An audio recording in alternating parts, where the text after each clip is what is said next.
welcome to the Morgan Library. My name is Miss Lindsay, and today I will be reading Neck and Neck by Elise Parsley.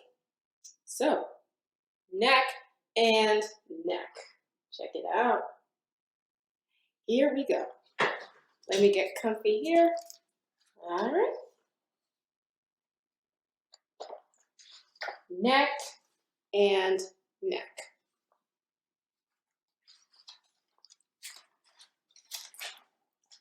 Life at the zoo was glorious for Leopold.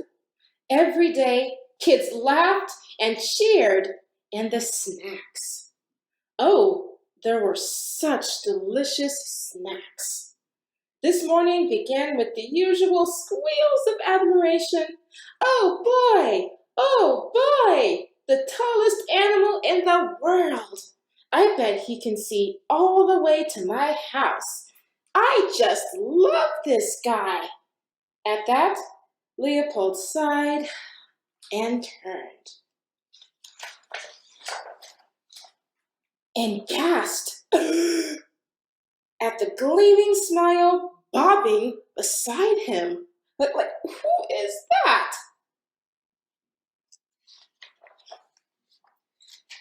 It's just like the real thing, only better. Leopold heard between giggles. This giraffe is so cheerful. Well, sheesh. I can be cheerful too, Leopold grinned. It zooms and it bounces, said the kid. I zoom, I bounce, thought Leopold. It's flexible, said the kid. It smells fresh. And I don't have to keep feeding this giraffe. Leopold glanced at the snack dispenser. Rats. He huffed off to his favorite tree for some alone time. Well, see if I care about you and that grinning goofus. Up in the prickly acacia tree, Leopold sniffed and sulked and, ouch, was struck by an idea. He chomped off a branch. Charge!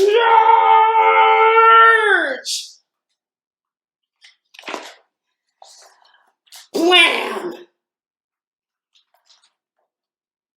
Oh, wow. And now that I have your undivided attention, bring on the laughter, the cheers, and a fistful of snacks. Huh? Leopold wondered where he had gone wrong when...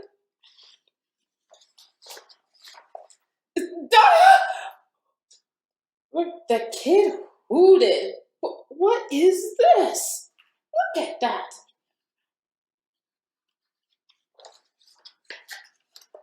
And danced and tripped. Uh-oh. Leopold watched a dozen scrawny necks drift up and up and up.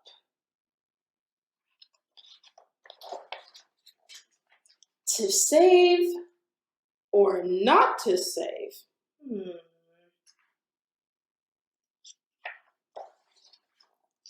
Not to save. Leopold alone would be adored, right? Wah! Leopold stomped back to his tree. Honestly, those shiny airheads have ruined everything. Next thing you know, they'll be taking over my habitat.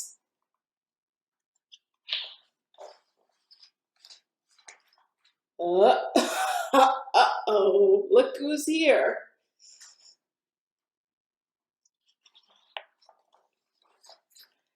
Leopold groaned and sighed and stretched. He cleared his throat. Fine, I give in. I just can't compete. The kid jumped up. You did it, he squealed.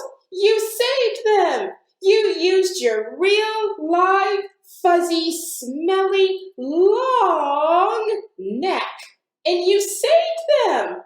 There was laughter! There was cheering. And the snacks? Those snacks tasted better than ever. The end. Well, that was a great story. Thank you very much for joining me today, and I will see you next time. Bye-bye.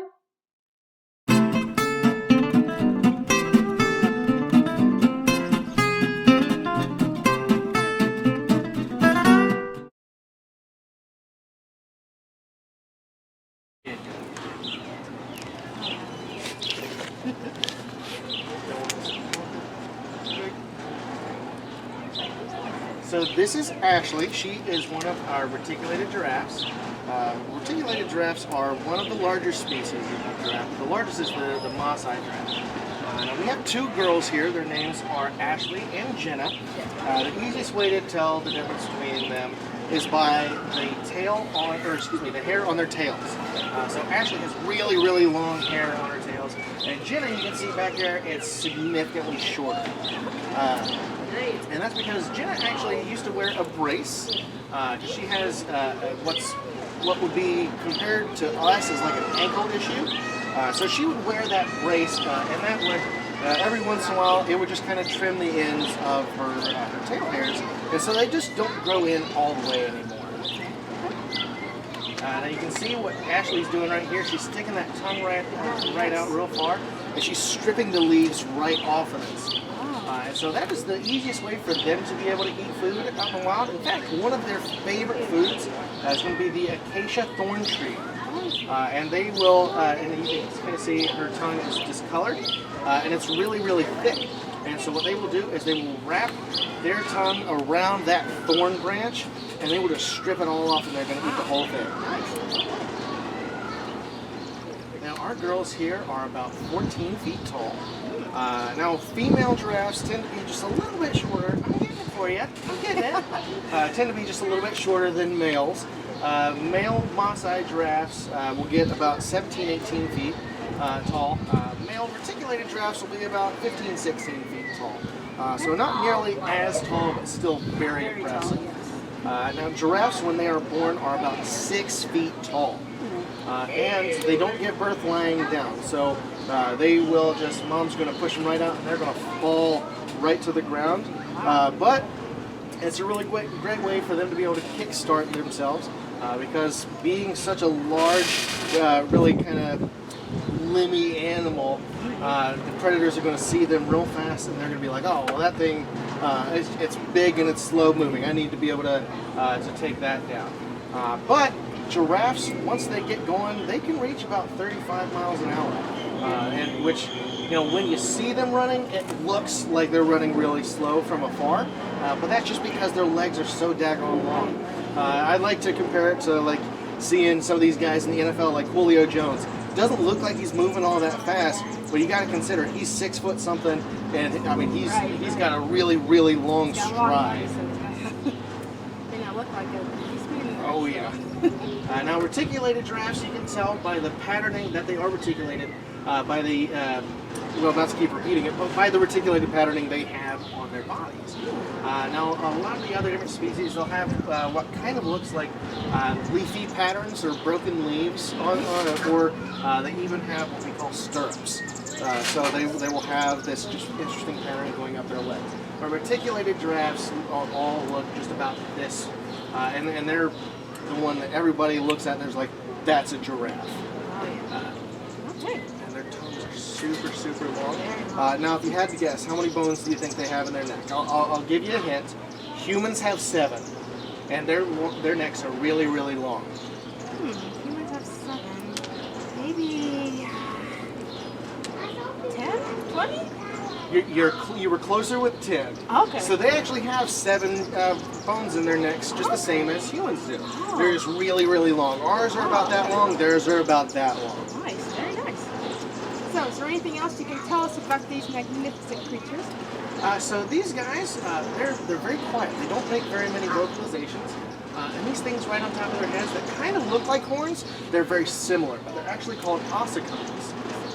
And what they will do with those, females don't use them a whole lot, but males will actually use that when it comes to fighting for breeding rights or fighting for territory. And they will stand next to each other and they will do what's called necking. Now, necking in humans is a little bit different, but when it comes to giraffes, what they do is they're swinging their necks at each other, and it's kind of an endurance test. Whoever can keep doing it the longest is who's going to win the rights to that territory. Okay. Well, all right then. That was very, very interesting. Thank you very much. Yes, ma'am.